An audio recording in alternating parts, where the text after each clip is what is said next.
Bismillahirrahmanirrahim. Dear students, Assalamu alaikum. Today we are going to start the 3NF, that is the third normal form. So far we have studied the two steps of logical data model, that is represent entity classes, represent entity relationships, and we had started normalization in last two classes. So far we have seen that normalization is a step-by-step process in which we convert a complex data structure, the table with anomalies, into a simple data structure that is well-structured relation or a relation without anomalies. So normalization is a step-by-step process, mean that in each step we remove some dependencies. For example, in the first normal form we remove the repeating group. So a relation is said to be in first normal form if it has no repeating group in it. In the second step, we perform the second normal form. We wanted to achieve the second normal form, or 2NF. So it said a relation is said to be in 2NF if it is in 1NF. That means in the first step we have already done the 1NF procedure, and there is no partial functional dependency in it. So we have studied what is the full functional dependency, what is the partial functional dependency, and how to remove it in the last lecture. So today we will start with the 3NF, or the third normal form, and this says that a relation is said to be in 3NF if it is in 2NF. That means we have performed the two steps, the 1NF and the 2NF, already on that table, and there is no transitive dependency in it. So far we have seen full functional dependency, we have seen partial functional dependency, but we are not aware of the transitive dependency. So first of all, let's see that what is transitive dependency is.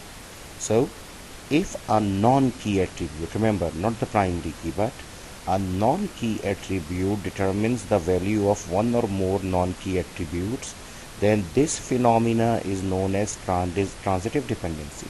That means instead of primary key, now a key that is not the primary key, that is not the identifier, it starts identifying one or more other attributes, and if it is present in a table, then we say that that table has the transitive dependency in it.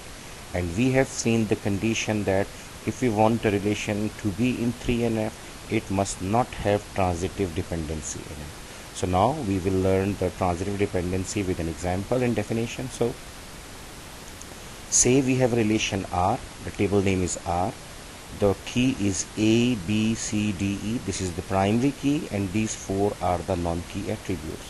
So now we are aware of the fact that the primary key can determine all other attributes. So here A can determine the values of B, C, D, and E, and this is full functional dependency. So that means A is determining B, C, D, and E. Every key is dependent upon the primary key. So this is the simple example of full functional dependency that we have already studied. But now there is another new concept, that is if D, look, D is not the primary key. D, a non-key attribute, determines value of E, and E is also a non-key attribute, then this phenomena is known as transitive dependency. If D starts giving us the value of E, I give you the value of D and you start giving me value of E, then this is known as transitive dependency, and we write it down like D determines E. So in fact this is the case in which if we find the transitive dependency in any table, then we will have to resolve that. So let's see it with an example of a table. So now here is the table project, in which we have project ID, project title, and unfortunately we have another entity class attribute over here, that is teacher ID, teacher name, and designation. And now each project has a unique teacher, so there is no repeating group. P1, only one name, title, one teacher ID, one teacher name, one designation. P2, one value of the project title, one for the teacher ID, one for the teacher name, one for the designation. But when we look at this table, we find it out that it has anomalies. I cannot enter a new teacher, T5 Imran, assistant professor over here, unless that teacher has some project, primary key. So here must be some P5, P7, whatever. So we cannot enter a new teacher, insertion anomaly. And now if I want to make this name Dr. Asim, we want to convert it or we want to correct it Dr. Asim Munir. So I'll have to do that change as many times as this T2 Dr. Asim is available in the table. So that is the modification anomaly. Again, if we delete this record, I want to delete the project P4. If I delete P4 and image database, I lose the information of T1 Mr. Majid lecturer. It will be gone. We do not want to delete the teacher's information. We just want to delete the project. So this is deletion anomaly. So we can see that it has all three anomalies. So now I will check one after another. First of all, I'll check for the repeating group. So when I put my finger or cursor on the P1, that is the primary key, I find every value unique, or every attribute or column's value is unique, single value. So there is no question of repeating group. So this table is already in 1NF, but it has the anomalies. So we'll check for the 2NF. Now I look for the partial functional dependency, but I realize that the key is a single key primary key. That means there is no composite primary key. That means there is no question of parts of the composite primary key. It is a single key primary key. So every attribute is dependent upon this primary key. So that means there is no partial dependency. So it is in 2NF. So it is in 1NF, it is in 2NF, but all three anomalies are there. So we will check for the transitive dependency. I will try to find out. If I give you T2, you will be able to give me always the teacher name and his designation. If I give you T1, you will be able to give me the teacher name and the designation. So that means a non-key attribute is determining one or more non-key attributes. And we have seen that this concept that the primary key is determining all the four attributes, full dependency. But if a non-key attribute TID is determining the T name and the designation, this is transitive dependency. We have seen that a relation can be in 3NF only if there is no transitive dependency in it. So now what will we do with it?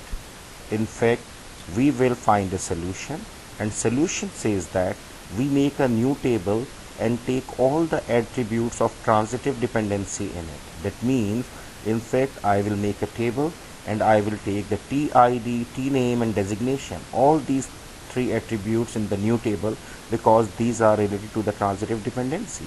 And then it says that where the determinant becomes the primary key. So in the new table, this TID will become the primary key. Now, the original table contains the remaining columns along with the primary key of new table as foreign key.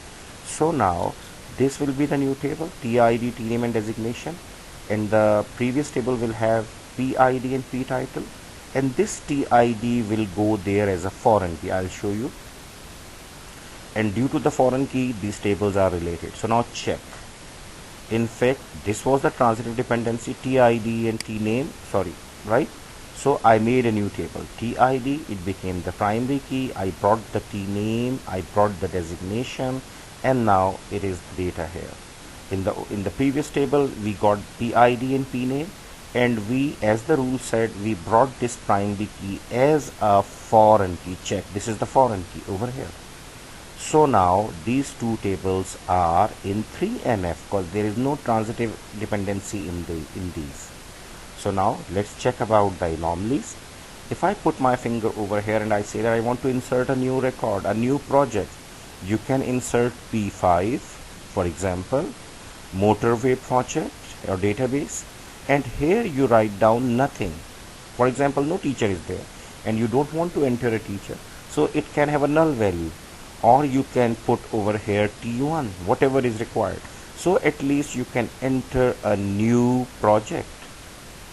And now here you can enter a new teacher, T3 Imran, assistant professor, and there is no need to have a project for him, because we have seen that in the table that we have brought into 3NF. In that particular table, we were not able to insert a new teacher unless there was a project for him. But now here we can add a new teacher. So here is no insertion anomaly. Now if I want to make this name Mr. Majid as Mr. Muhammad Majid, I need to do it only for once, not for as many times as we have T1, because we have Mr. Majid only once. There is no redundancy in the table. So this is also the modification anomaly is gone. And now if I delete a project P1 IIU database and T2, if I delete this, it will not affect my teachers, right? So deletion anomaly is also gone. And if I delete T2 or T1, so if I delete any teacher T1, so check if I delete this, so here we can keep this null, because foreign key can have a null value, and whenever there will be a teacher we can bring this. If we delete this, we will keep these three null, and whenever there will be a teacher we'll put this value as a foreign key. So now the deletion anomaly is also gone. So this table has no anomaly in it, these two tables have no anomaly in it, and these are in 3NF, right? So try it out, and thank you. Inshallah, in the next class we will go for the referential integrity constraint. Thank you very much. Assalamu alaikum wa rahmatullah.